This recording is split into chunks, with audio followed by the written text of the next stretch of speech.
Seguindo nosso cronograma, o Profeta do Passo, José Soares, gentileza. Vamos conhecer um pouquinho a sua obra.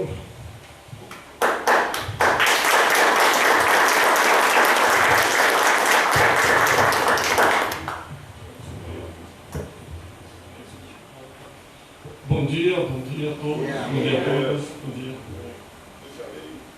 Deixarei o palco ao poeta agora.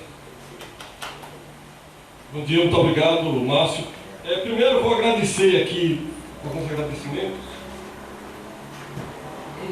Agradecer a presença aqui do pessoal, o Miragaia, que está aqui fotografando, o grande poeta Miragaia. Sou seu fã! Agradecer Jorge Esteves, Portel, Djalma, que são os poetas da Cooperifa, que também estão aqui presentes. Agradecer a galera aí de vários saraus, o pessoal, poetas do Tietê também presente e vários outros saraus que eu sei que está aqui nesse momento. Vários músicos, né, cantoras, o pessoal já aí preparando o instrumento. Então agradecer também a presença do pessoal. Agradecer a Lina, que é assessora do deputado federal Paulo Teixeira, que está aqui presente também. Valeu, Lina, obrigado. O Lúcio, que é do Conselho Participativo aqui do bairro do Jabaquara. Muito valeu. Eduardo e Marlene, né, que são metroviários também. E só para ter uma ideia, a Marlene foi a que sugeriu o nome Oiteiro, o primeiro livro. Né? A gente estava na dúvida do título. Então Marlene e Eduardo, que foram diretores dos sindicatos metroviários e que são metroviários, que estão aqui presentes também. Obrigado. E o pessoal, todo mundo aqui que está, né, daqui a pouco vai estar se apresentando também. Agora, falar um pouco, assim, antes de falar do livro Profeta do Passo, falar um pouco sobre essa questão da história da poesia, de onde vem essa questão da poesia. E aí eu volto para Natal. Eu cresci na cidade de Natal, no Rio Grande do Norte, e quando eu fui estudar na Escola Técnica Federal, eu entrei em contato, aí 14, 15 anos, entrei em contato com o pessoal, um grupo de adolescentes que fazia uma poesia, e aí esse grupo tinha o Aloysio Matias, Venâncio Pinheiro, João Barra, Dorian, toda uma galera adolescente, jovem lá na cidade de Natal, e que fazia poesia independente. Eles faziam uma poesia alternativa, que esse movimento criou um grupo que chamava-se Aluá Edições Alternativas. E aí a poesia era feita no mimeógrafo. Para vocês pensarem como eram as coisas naquele período, você não podia, por exemplo, um equipamento de cultura como este aqui, o CEL, de Educação e de Cultura, no Rio Grande do Norte, tinha a Secretaria da Cultura, era a Fundação José Augusto, e não podia sequer pisar na calçada. Se você passasse na calçada, você seria expulso da calçada. Hoje, veja a situação, hoje a gente está no CEL, Caminho do Mar, CEL Alvarengo, CEL da cidade de São Paulo. Você não podia pisar na calçada da Fundação José Augusto, você tinha que fazer uma poesia escondida, por isso que eu falava na poesia marginal, a poesia alternativa. E aí eu comecei a admirar aquele pessoal, e aí comecei a participar, e às vezes, por exemplo, eu via um muro pichado, tinha um muro divulgando, que era falando o seguinte, primeiro grito de carnaval. A gente, no Nordeste, aí a gente mudava, falava assim, último grito de fome. Fazia uma mudança. Tinha, por exemplo, a poesia do Bete, né? Há homens que lutam dias e são bons. Existem aqueles que lutam vários dias e são muito bons. Porém, tem aqueles que lutam a vida inteira. Estes são os imprescindíveis. Aí a gente, às vezes, alterava um pouco a letra. E aí colocava há homens e mulheres que lutam um dia. E aí pegava a questão das mulheres também, que às vezes ficava muito só homem, homem, homem. Então a gente ia fazendo essas adaptações. Então a gente fazia uma poesia criando coisas novas e também trabalhando com os poetas que existiam naquele período.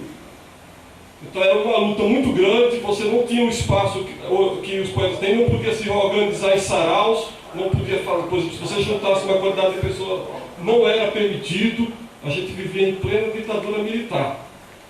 Aí depois mudei para São Paulo e fui trabalhar em fábrica, fui trabalhar de metalúrgico e estudar na universidade também. e aí você acaba concentrando, né, no emprego e na faculdade, e aí eu fiquei muito tempo sem fazer poesia, sem escrever. Depois eu saio da fábrica e começo a dar aula. Aí eu termino a faculdade e começo a dar aula. E aí vou trabalhar na escola, no estado. E aí novamente, porque aí a questão de você estar na escola, você escrever passa a ser uma necessidade. Você passa a ter necessidade de escrever. E aí foi quando surgiu.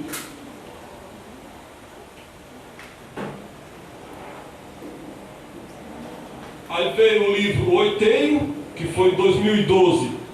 Que é longe de tudo, afastado de todos. Algumas distâncias escolhidas, outras nem tanto assim. Então esse já é um livro que aí trata dessa distância.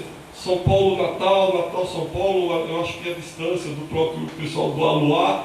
E você começa a ver aqui o sarau surgindo aqui na cidade de São Paulo, a Cooperifa. E depois um livro, o ano passado, pela editora Beco dos Poetas, aí eu entrei em contato com o pessoal da editora Beco dos Poetas, e aí isso anima mais ainda. E aí, o ano passado, a gente publica esse livro, O Mistério dos Números, que aí já faz parte da rotina da sala de aula. Aí já é uma poesia construída, e não só poesia, mas um texto construído, porque aqui já é um conto, tem poesias e tem um conto, já é construído a partir da sala de aula. A necessidade que você tem de trabalhar na sala de aula. E essa aqui, o livro O Mistério dos Números, é um contador de história, um matemático, pessoas interessadas, pronto. Está formada a mistura que vai dar num projeto, um trabalho de divulgação da matemática, ou até mesmo para que você escreva um livro. Então esse é o Mistério dos Números. E aí depois de vários material escrito, a gente está lançando agora o Profeta do Passo. O Profeta do Passo, ele pega a questão dos metalúrgicos do ABC, as passeatas do início da década de 80, as greves do ABC, e a partir das greves do ABC, você tem um profeta, eu começo a construir, por exemplo, o Gentileza. O Gentileza, vocês lembram do Gentileza, o profeta que morava na rua, debaixo das pontes e viadutos no Rio de Janeiro. E aí ele escrevia as verdades lá embaixo da ponte. A paz é o amor, vence a guerra. E várias mensagens que continuam escritas lá nas pontes e viadutos do Rio de Janeiro.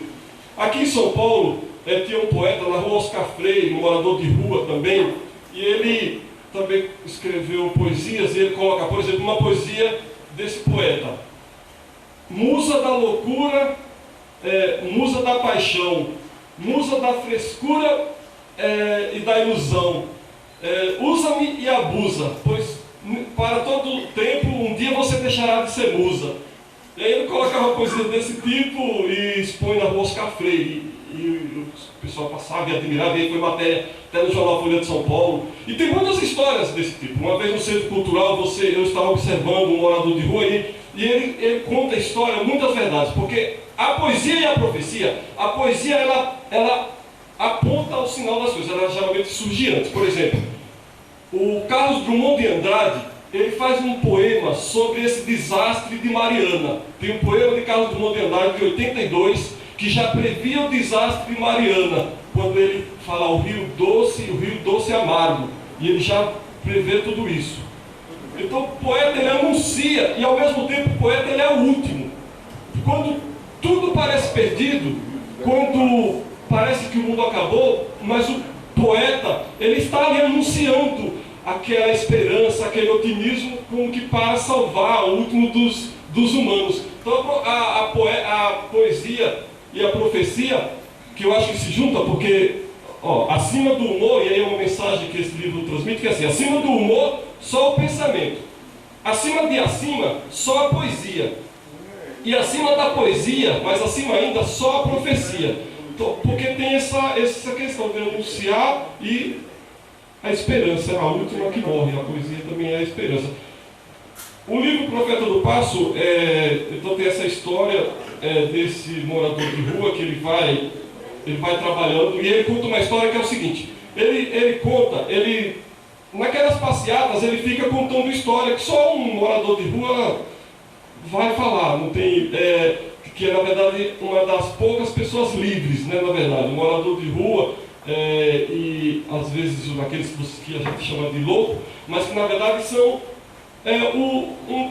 poucos livres, que realmente eles são livres, porque eles falam o que querem, né, dizem o que querem, e eles são livres, são uns poucos homens livres.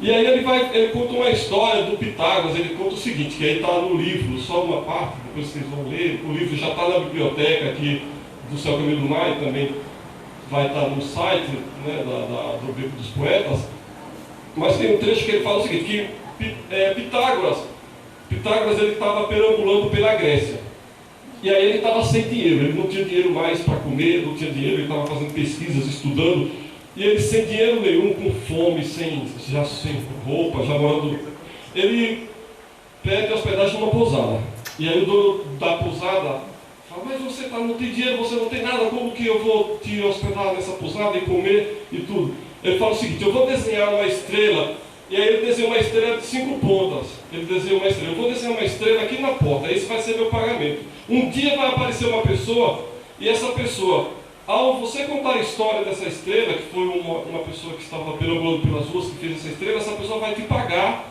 e você vai ser recompensado por isso. Aí o dono da pousada ficou meio assim, mas resolveu, não sei se o Pitágoras era bom de conversa, mas deu a pousada para o Pitágoras. E o Pitágoras ficou por lá, ficou naquela pousada muito tempo, até que começou a se recuperou, ficou bem, de saúde, comprou suas roupas, foi trabalhar, juntou e tal, e aí já saiu, agradeceu ao dono da pousada e deixou a estrela desenhada lá na pousada.